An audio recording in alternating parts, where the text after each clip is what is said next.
Hey everyone, welcome to today's episode. I'm Bri, this is Danielle, and today we will be discussing health and wellness from a very holistic standpoint through releasing trauma and a few different avenues.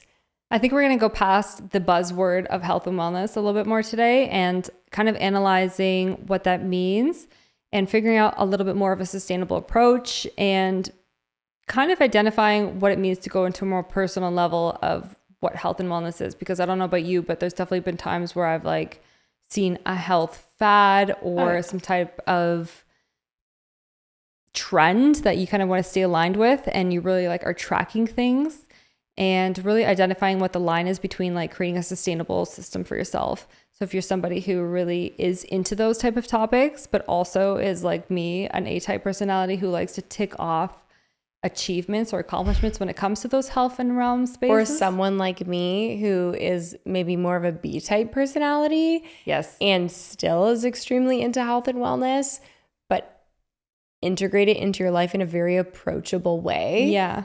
Also for you. Yeah. So let's get into it and just discuss this kind of topic and see what comes up from it. So thanks for joining us today.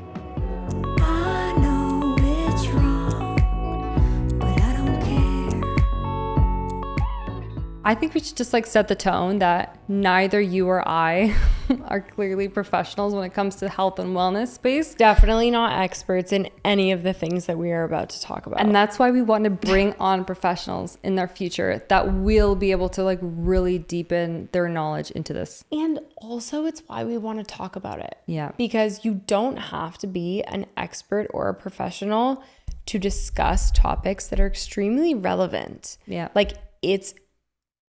It's okay to talk about trauma and healing and wellness and all the things and all the learnings that you've acquired over your time, if this is the area of life that you're interested in, without being a professional. Totally. It's okay to talk about it and spitball ideas back and forth. And so that is the foreword to this episode. I agree. I think this is although it is such a saturated market, it is a market that affects all of us individually and collectively, because I actually saw this reel that was new trends and focus in the world are hotels that emphasize self-care and wellness retreats. And these are the things that people are starting to invest in, are longevity and lifestyle and wellness and personal care and lifestyle care.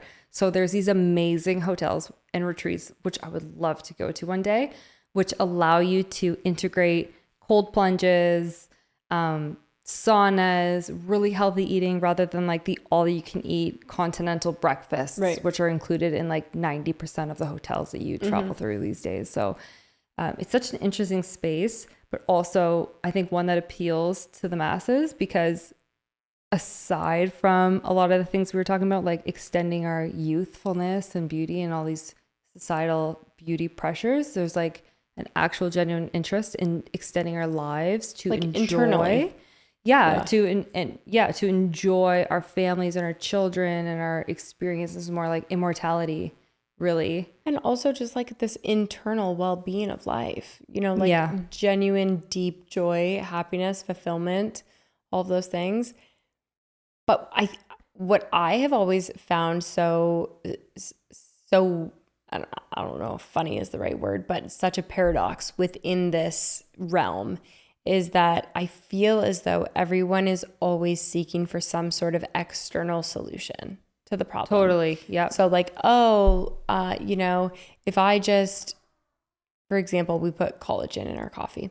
If I just drink collagen in my coffee every day, then it will help me get the protein for the day, which means will give me the muscles that I need and give me the body that I want. If I just, get this one facial treatment every week or once a month, then I will have the perfect skin that I want. Yeah, it's keeping up with trends that are happening in culture and stuff. It's oh, I want that because it's going to make but also it is miserable to be sick. And I feel when you have kids and toddlers, you're always sick, or you're always kind of catching cold. Knock on wood. We've been doing really well since we've been together. I'm always oh my God, is that a sniffle I hear or a cough I hear? And I get a little bit nervous. I just load my kids up with those homeopathic remedies. Oh yeah. As soon as I hear a sniffle, I'm Put this under your tongue. But you know what's so interesting too is a big shift for me this past year comparatively to last year, because I was like probably more ill in my entire life combined last year than I was ever. And it was because I think I was pregnant last year. So naturally, you think you were pregnant? No, I think it was okay. because I think it was because I was pregnant last year. My immune system was like automatically low, Right. and then B, I think it was because, I mean, your hormones and everything is like changing so much, right? So I had mono last year. Plus, I was pregnant. Plus, I was living in this horrible winter in a basement of this house temporarily while my other house was being worked on. So it was just like not an ideal living situation for me. And I naturally don't do well in cold weather. So like all of these kind of components added up to me not feeling well and doing well. And it was just like miserable for me at that point. Right. So just being sick was something that I always want to avoid and I'm fearful of. And then, so you're trying to do all these health remedies, all these supplements, all these vitamins, all these lifestyle changes to avoid that. But it's so interesting because in the past, when I would feel like I would start to get ill, you know, you have those telltale signs where you're like, your throat gets sore, your body gets a bit achy. But I would almost like push through those things, like, because I actually heard Arnold Schwarzenegger's, audiobook where he's like, I don't have time to think about being sick, so I'm never sick. So I'm like, I don't have time to think about sick, so I'm never sick. And that backfired and has always backfired on me so much to the point where you're just like, eventually to the point where you're like that quote where it's like, you have to rest or your body will force you to rest. Yeah. So I used to push myself through these phases until I would have to rest. Right. Whereas this year, I actually went into this past season being like, I will not get sick this year, because what I found is that as soon as my body starts to give me those signals of like a dry throat or feeling a little bit off, immediately I rest and I give myself that time and that space to just do nothing. And within 12 to 24 hours, it starts to turn around. But it's so interesting because this kind of ties into our last episode topic of like femininity and allowing yourself to be a little bit slower and intentional with your days and your time and softer with yourself, rather than being like, I have to be productive, I have to show up. That's how I feel like kind of with health and wellness. And I think that that's what's been really successful for me this time around, is really catching and being aware of those signs and signals that something's off. And resting and allowing myself to rest without feeling guilty. Following your intuition, perhaps. Following my intuition. And even though it's like not ideal in my day, because I love, as we talked about last episode, to be super productive and efficient in my time, especially when you have young kids, I have to prioritize this time to rest. And it's very difficult for me to do so, but anyway, that was just kind of like a long tangent on the differences of tapping into what we need when our bodies are telling us to heal, which I think is actually such a great indicator. And I think that that's such a gift that we have as humans, is that your body will speak to you. Yes. Your body will speak to you. So whether it's, oh, like my hair just doesn't grow, or I'm always having these breakouts. Yeah, I was going to say my skin is breaking out all the time. You know, like I have really short eyelashes. I don't know. You know, I just can't so lose. Random. But it's true. Like, oh, like I always have bad breath. I can't lose these last 10 pounds. It's a book. It's telling you. Yeah. Any single thing. Yeah. I believe that your body speaks to you, because anything, it's as old as the saying goes, you are what you eat. It's true. And I feel like that same sort of idea is applicable to so many things. Like, you are what you think. Yeah. You are what you feel. You are what you wear. You are what you do. Like, you are what you encompass in your life in all facets of that. Oh my God. So Yeah. whether it be the types of materials you put on your skin, the food that you put in your body, the people you interact with, the conversations you have, the media that you're constantly flooding into your mind and your brain and your eyes, the whatever it may be, like that is who you will become. And so I think that typically and generally speaking, a lot of this wellness industry that we see, the saturated market that you touched upon, is so much revolved around this like physical aspect of wellness and health. And I have discovered over my own personal healing journey and my own years of experience is that it's so much more than that. And in fact, the things that I focus my energy on that are beyond the physical are the things that are actually healing me the most. And the energetic components of life, such as the components that make up who I am as a person, are going to alter and affect my healing journey so much more exponentially than any other physical modality I believe could possibly do. So true. You know, one of the things that you said was something that's new for me personally, but I'm like not really great at. We actually just talked about it earlier this evening, which was like the clothes. Right. How we were just saying like literally the fabrics you're wearing against your skin all day, every day. And I mean, there's also what's it called where it's like greenwashing? No, not greenwashing. Where it's fear-mongering, right? Where I follow this one account where it's like, this is toxic and this is toxic. And I see these parodies of somebody being like, oh, I'm going to cook a chicken or I'm going to make eggs in the morning for breakfast. So he like grabs his pan and he's like, I'm just going to grab my pan and turn it on and heat it up. And he's like, oh, but this pan has Teflon on it. It's going to give me cancer and it's going to kill me long term. Okay. And then he grabs the egg and it's like, this egg is not pasture raised. It's fed with corn and soy. And then he cracks the egg. He's like, oh, the egg is now having carcinogens and what? And so like one idea trails into the other where it's like literally everything in this world is almost like intoxicating so far from how our ancestors have lived. So actually for me, the one thing that always gets me in like the healthcare world in terms of like supplements, skincare, marketing, wellness is actually ancestral biohacking. Yeah. And that's so interesting because I feel like that's kind of the topic that we're touching upon today, which is like this wellness. Yeah. I forget what we even said, like the wellness fad or like the wellness myth. Yeah. Where it kind of like puts fear into people that like, oh, you're going to give yourself cancer. But for my past, it's only been like makeup and stuff, right? So it's like, I agree. Like it's, even though it's such small components of toxins that it really doesn't make a difference. But when you put that on every day, all day, consistently, on top of your deodorant that's putting aluminum where your lymph nodes is and your glands into your bloodstream, on top of your clothes, on top of your air, your diet, your water, like everything all day, every day, and constantly. How about this? There's no escape. Your thoughts.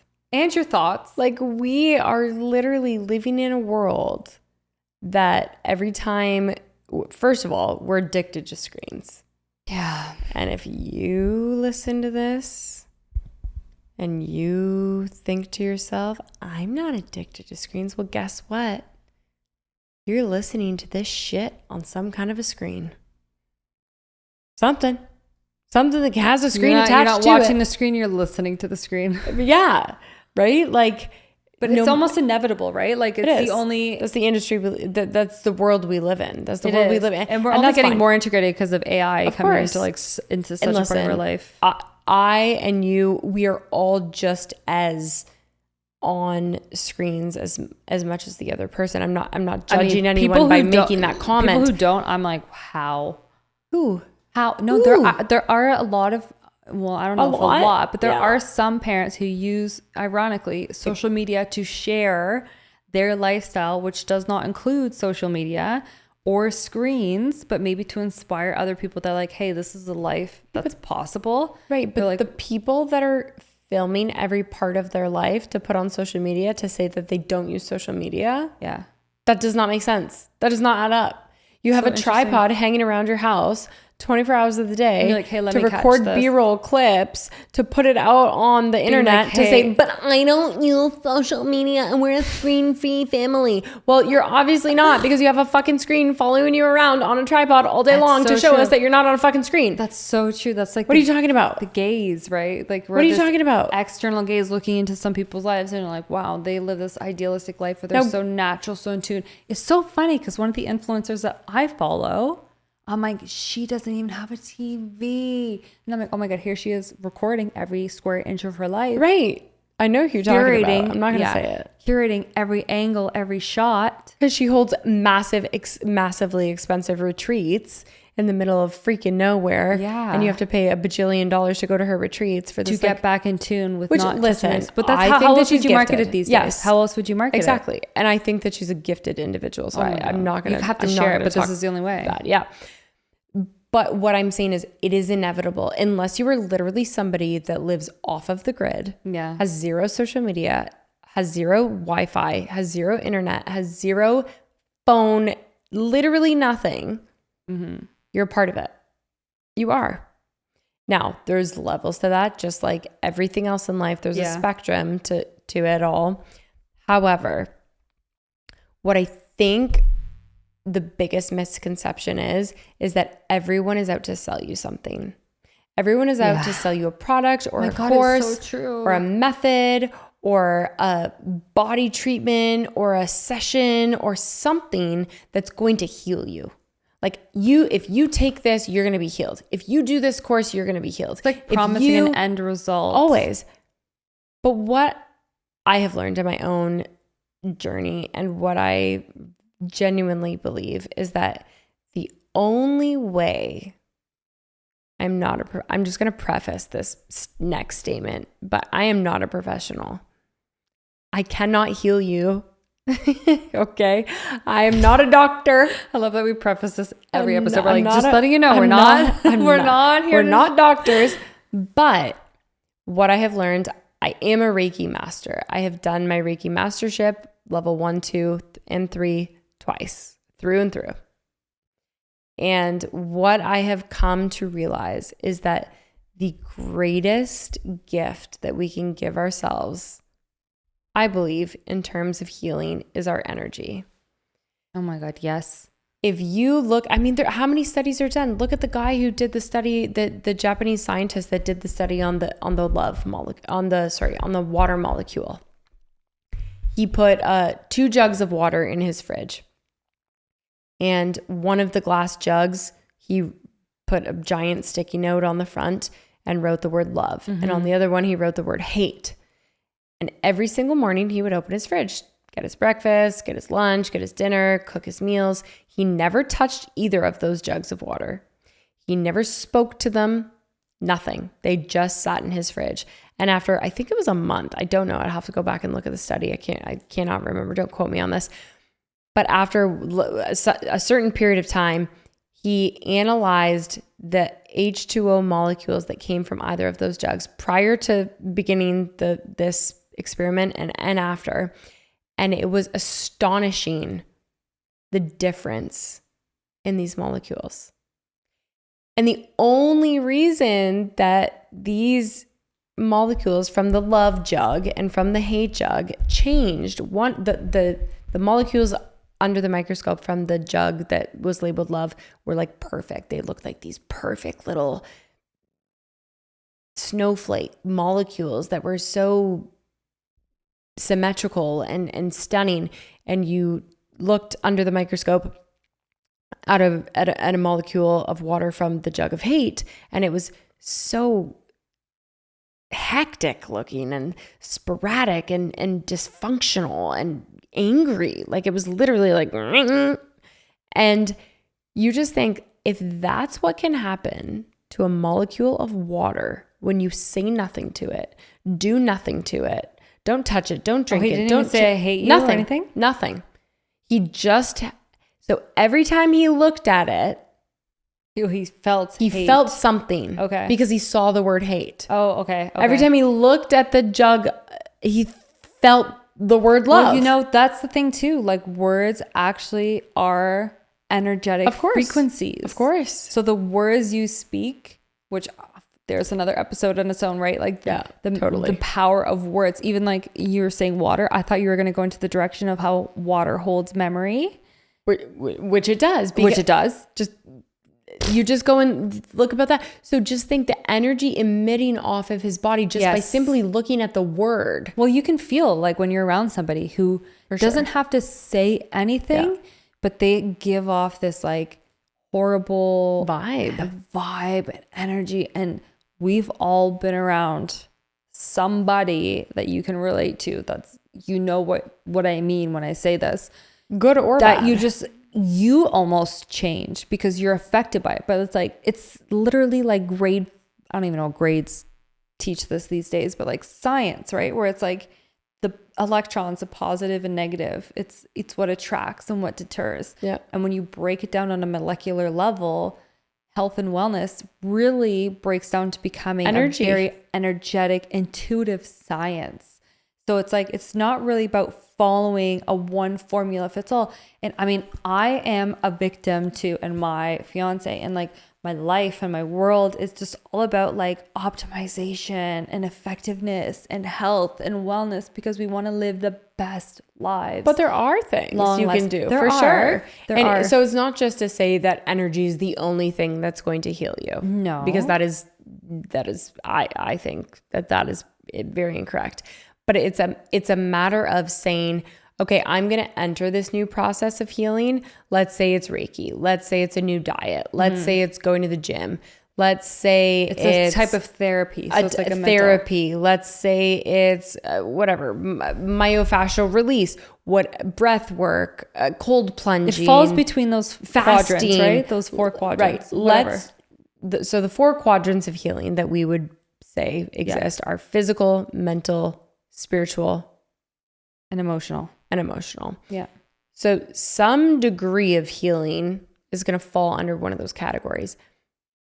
I think what I believe is that your energy has to be in the right space in order to receive the healing to its maximum capacity, no matter what realm of those 4 quadrants you're in. And so if you can energetically believe, like manifestation, honestly. I was just going to say, I'm like, it is attuning to the frequency of what you are asking to receive. Because though you're like, it's not just energy, but at the same time, at the base level, it is just But you still energy. have to do the work. Breath work is still going to help you. You have to change to get to that frequency. It's like tuning to a radio. You have to change the knob in order to match the frequency of which you're looking to receive the information from. So like your body, you're tuning your body and your practices and your mind, your spirit, your emotions, your mental, into whatever. A state of being able to receive the healing that modality has to offer. I think that goes for like beyond healing, like abundance. Absolutely. Like you just said, manifestation. It goes for like every area and any area of your life, really, which is so fascinating because it's also, it plays with like the power of like unseen knowledge too, because it's not something that's promised. So, I mean, we both know a lot of people in our lives, whether it's like our own experience personally or people close to us that are on a healing path or on a healing journey to get to the best versions of themselves. Because you know when you feel good, you know when there's something off. And if there's something that's off and there's no medical journal or answer for that, that's scary because there's like, humans don't like the path of uncertainty. We like answers, we like knowledge. So when we're in a path and a phase of like not knowing what that answer is, it evokes a lot of fear within ourselves because it's like, could this lead to something worse? Could it lead to something painful, which is the ultimate question of what is in the unknown when I jump off the ledge. Always, for sure. But I mean, I think that the first step to healing is awareness. The first step to healing is saying to yourself and looking at yourself saying, there is something that I want to address within me that I want to work on healing. Whether that's mentally, physically, emotionally, spiritually, whatever it may be, that's the first step. No matter what, you have to have the awareness around it and address the fact that you want to do something and change it. Yeah. Yes. Yeah. And then second to that, I would say, is having the energy and output and work ethic to do so. You know, I have seen time and time again, people say, oh, you know, like I'm not feeling that great mentally, physically, whatever it is. So I'm going to go get a massage. That should help. And then you go get a massage and you come home and you're like, it didn't really help. And then you give up. And it's like, well, that's not how life works. You can't just give up after trying one single thing. Like you have to be so committed to yourself and so committed to your journey that you're willing to open yourself, be vulnerable, and explore whatever it takes in order to unearth the parts of you that must be liberated in order to elevate to the next level. Okay, so what's one thing for you personally that feels like very deeply nourishing, like when it comes to your health and your wellness?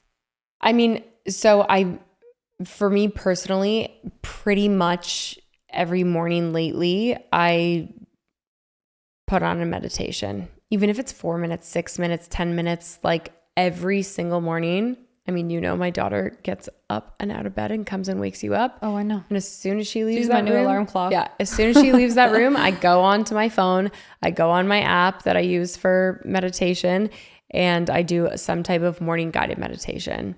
And for me, that is a very small part of, I don't know if it's healing, but it's setting myself up to hopefully not feel like I have to heal something from that day, I guess.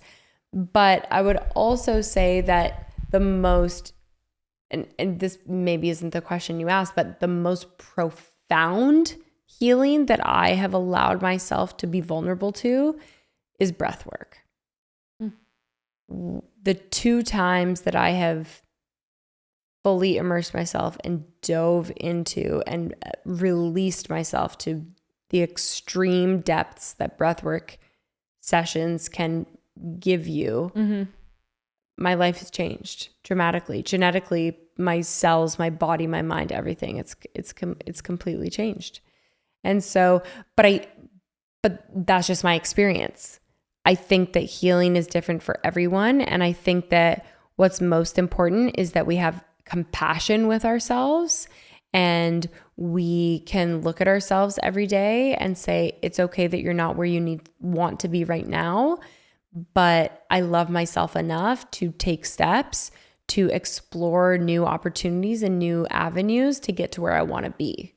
And I have enough compassion for myself and enough understanding of myself that I'm willing to learn. I'm willing to accept new possibilities. I'm willing to explore new things. I feel like that train of thought that you just had, it's like, it's so aware of those things where we live in such a toxic world. For sure. I think people are becoming more aware of it. It's definitely becoming like a topic of conversation, like toxic living.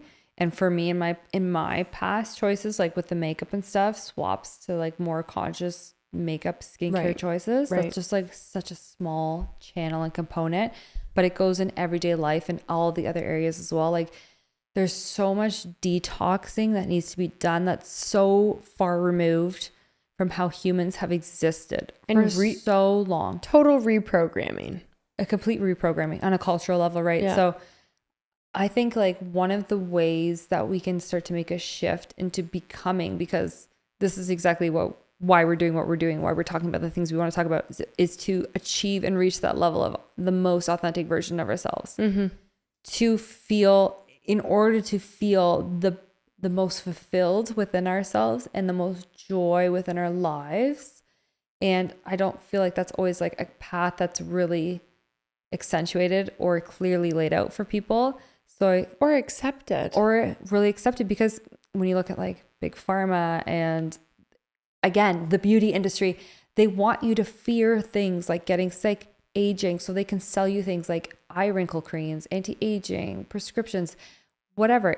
Apply that to every component of your life. Fast fashion, so you can keep up with the trends. Like if you take a step back and look at all of these areas of life, not only is it controlled by fear, but it's all about the health and well-being of the experience of your life.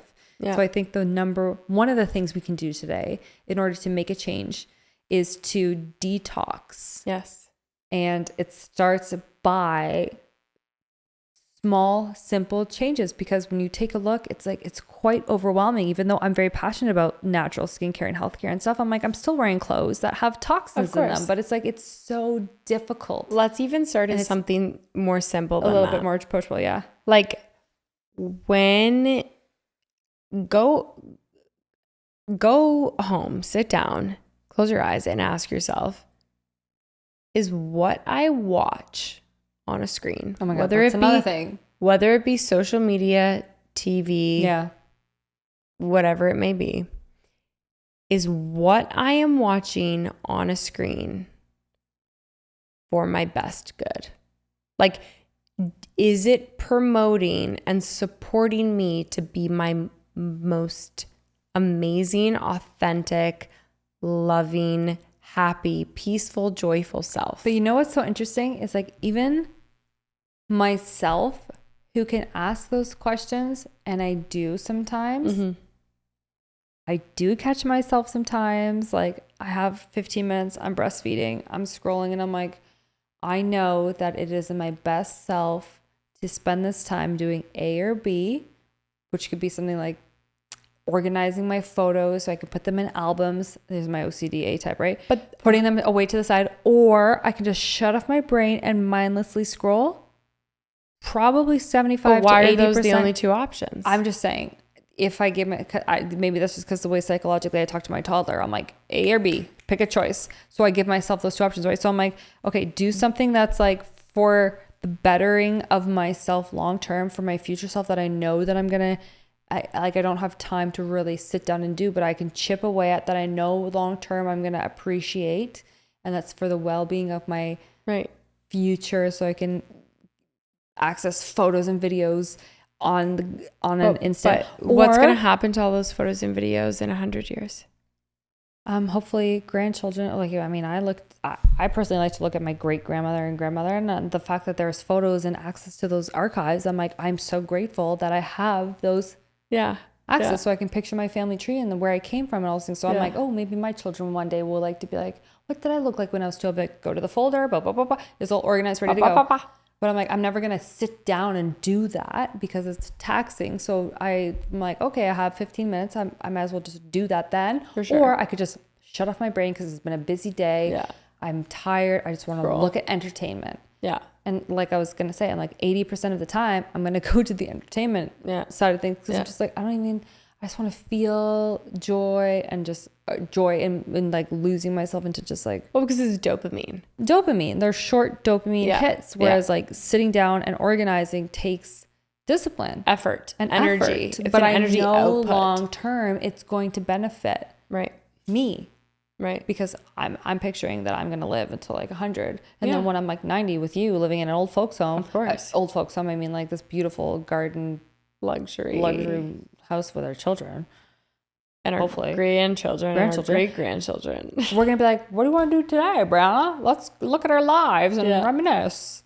It'll be there. Like it'll be. And I'm just like, I like to. I always have this thing. You've probably heard me say it. I'm always like, oh, thanks, Past Danielle. Yeah. It's like small, thoughtful things I can do for my future self that I look back, and when it happens, I'm like, oh my God, I like filling the car up with gas. I'm like, oh, love you. Thank you for doing that, Danielle. So I don't have to do that now in the rain. You know, it's like small acts you can do for your future self. And that's kind of how I see like my approach to health and wellness today is I'm doing small helpful acts for myself so I can enjoy in the future, but trying to find the joy in those acts as well. Right.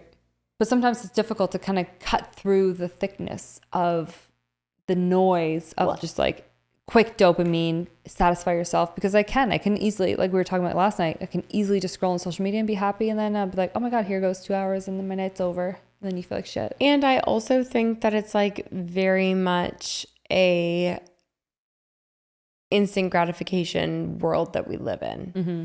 I think that we currently live in a world where if you're not getting results pretty much instantaneously, then it's a lost cause. And I think that that is the opposite of what true healing is. Hello, I just ordered a coffee and it came within 10 minutes. Exactly. A coffee cup. Exactly. What world do we live in? Exactly. I was like, wow, what else can I order? And it's addictive. Yeah. Because I'm like, instant.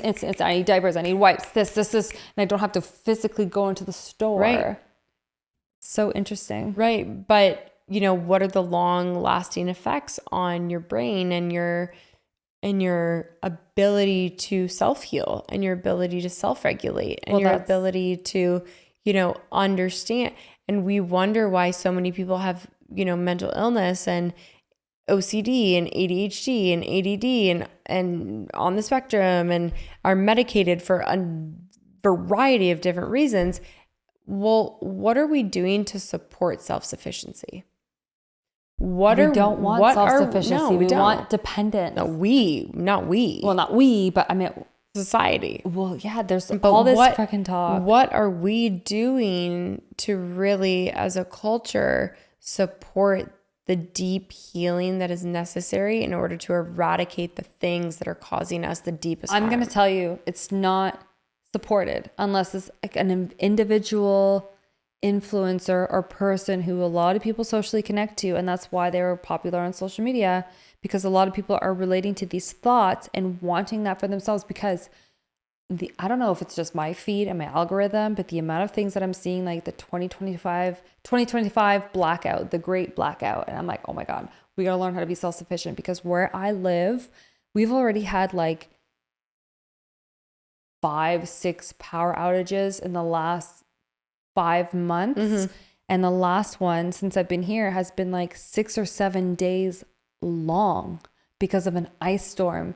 And what would we do? Like, imagine the people there who have no support systems, no cars, no snowplows, no generators, no propane, no nothing.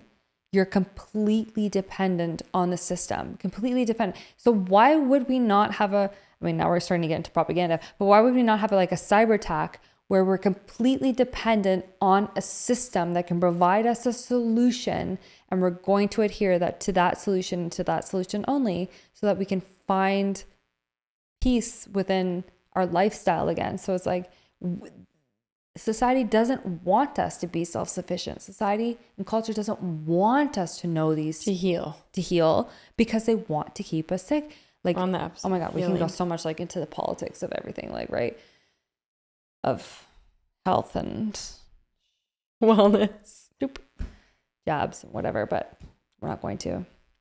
Just overview, umbrella, right? So very passionate about these things because it's directly related to. It's so true. I feel like we do not live in a society that supports the culture of true deep healing in a way that is not reliant, like a totally self-sufficient process to the healing. And whether that's energetically, physically, whatever it may be, I think that there are so many beautiful, phenomenal, amazing, holistic avenues that are coming to light more and more every day that we should feel so grateful to take advantage of and utilize and immerse ourselves into. But unless we are truly energetically prepared to surrender to the healing that is to come our way, it will never really serve its purpose. And I think that above all else, we must come together as a community of people, of human beings. Like, human connection is what we need the most. And you know, you made this comment about the great blackout and what would we do? Well, if we were living in a community-based society where neighbors were truly supporting neighbors and we were all there for each other, it wouldn't be so scary. So true. Because we would all be there to support one another in our healing process, in our journey, in whatever that supportive world looks like for one another, I believe that we would show up. And so how can we move forward truly in our world as women and as people with the intention to heal ourselves and others? And I think that that's something that we should be asking ourselves every day when we wake up and enter the world is, what is who am I as the best version of myself? What is my greatest good? And how can I reflect the best version of my healed self and to help others heal in whatever way that they need and support that system, that community? I 100% agree with that. And I think personally, based on an anecdote that I shared early on in this episode, is a key takeaway into that topic and thought process would be like really approaching your own individual wellness and journey as a very individual, unique experience, unique, slow, intuitive process. Yeah. And it's not going to be the same for everybody. Sure, there are things that are very common, like a cold, whatever, you know? Cold plunging. But even like, you know, when anything happens to me that's like out of the normal flu, fever, cold, immediately I go to Louise Hay, Heal Yourself or Heal Your Body, because I truly feel like we were talking about earlier, the spectrum, like those quadrants of spiritual, mental, physical, emotional. If it's one thing, it's correlated to something else. Like you're not just physically ill. If you're physically ill, there's something emotional, mental, and spiritual, or energetically, all connected, right? So I feel like by kind of taking a step back and analyzing why and what's going on that personal level scale, you'll find more answers within yourself easier than you think. Like rather than like jumping to Advil when you have a headache, maybe you need to hydrate. Maybe you need to take more electrolytes. Maybe you need to slow down and sit down. Maybe you just, instead of putting productivity as your priority, you know, maybe this is your body giving you a signal that you need to drink more water or hydrate yourself. I love that card game. Signals. It's so funny. I was thinking about that card game the other day. Thought of right away. But it's applicable to this conversation too. It is. So I think that is a huge step forward anybody could take. And I you know what? It's so funny because like for something as simple as a headache for myself, even to this day, I'm like, I want to take an Advil to get rid of it so I can continue on with my day. But I'm like, I need to pause, find a way to pause or drink more water or relax my face muscles or massage my jaw, figure out what's connected. So I feel very grateful. I grew up in a household that was medication free. What? Totally. You never had an Advil? Not until I was in university. What? Yeah. Wow. Totally. I learned something new about you every day. Yeah. My mom not until I was in university did I ever take Tylenol. What did you do if you had the flu or fever? My mom would be like, here's a hot cup of water with tea, with lemon and honey and echinacea drops in it. And like fresh squeezed orange juice with echinacea and garlic grated into it. Yeah. I love that. My mom was like a holistic master. Wow. Well, the one thing I have to say too is when I had the fever came around. My mom would always put a sink full of ice cubes with towels or a bathtub, and she would wrap our legs. There was a towel for the shin, the thigh, the shin, the stomach, and the forehead. And the stomach was always last because I was always the sensitive one. Yeah. The forehead, the arms. And she would do that like every 3 hours until the fever broke. Yeah. And then if it was unbearable, a Tylenol or whatever. But I don't really remember the medicine being prominent. It was, but that's the thing, like until pharmaceutical industry and like industrial revolution was happening, like you would pass down ancestral knowledge and familial knowledge and cultural knowledge and when tribes. My kids get sick, It's so easy to pop Tylenol is not, and let me tell you, the nights are hard. If you're not using Tylenol when you have a young child and they're sick, the nights are fucking hard. A friend of ours told us they never, ever use Tylenol for their kids. And they seem like the type of family that would literally use Tylenol for the kids. And Gabe and I were like, what?